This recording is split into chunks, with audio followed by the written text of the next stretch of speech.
In Congress, the Makabayan Bloc has filed a resolution pushing for an investigation into the red tagging and profiling of the community pantry organizers. So to help us discuss this further, we have Bayan Muna Rep. Carlos Zarate joining us via StreamYard. Good evening, Congressman Zarate. Good evening, Robbie. Good evening, Gretchen. Sir, let's start with this. I think for most people, we know it when we see it. Diba? We know it when we see it, when we talk about red tagging. But at the same time, in Congress, usapin naman po talaga, how we need a legal definition for it, and we need a legal way to penalize it without that kind of a definition. And yet we know what Parlade has been saying. People instinctively feel that's it.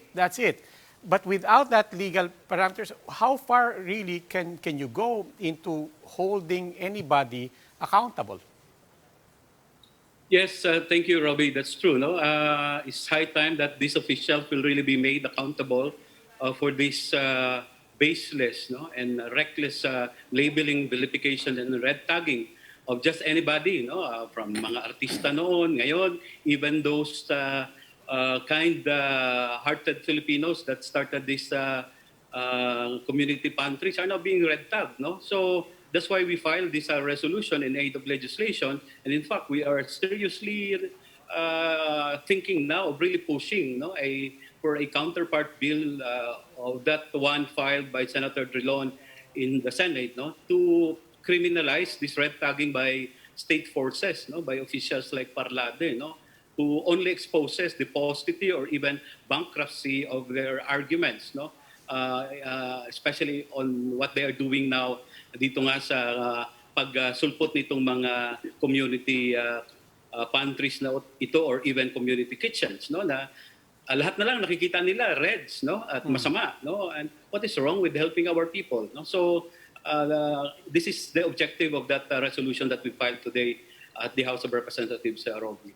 Okay, now in the meantime, when it comes to this investigation that you want to pursue, what specifically are you going to be looking for? That can clearly spell out where something has gone and crossed the line.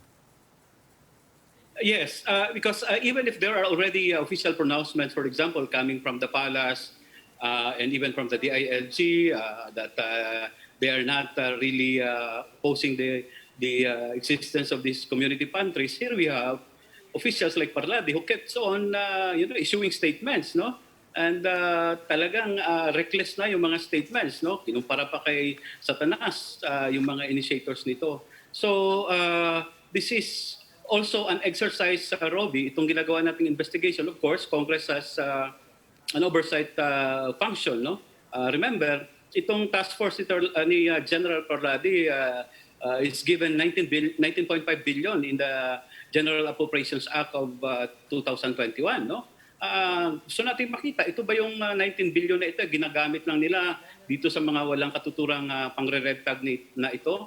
If that is the fact, then we might as well call for the realignment of this 19.5 billion to much projects that will in fact even help directly our people, we are now in the House of Representatives at least, finalizing the third economic stimulus, and in that proposed bill, the President will be given, and again will be allowed to realign some budget, and after if the result of our investigation will show na wala namang katuturan itong pinagagawa nitong NTF-ELCAC na ito, then it has to be disbanded, and the budget given to it will not be used for even mas makabuluhan, na mga programa like giving ayuda to our people, na especially now na nahihirapan pa rin because of this COVID-19 pandemic and the crisis na pinalala nito, Robbie. Okay. Congressman Zarate, maraming salamat po. That was Bayan Muna Representative Carlos Zarate.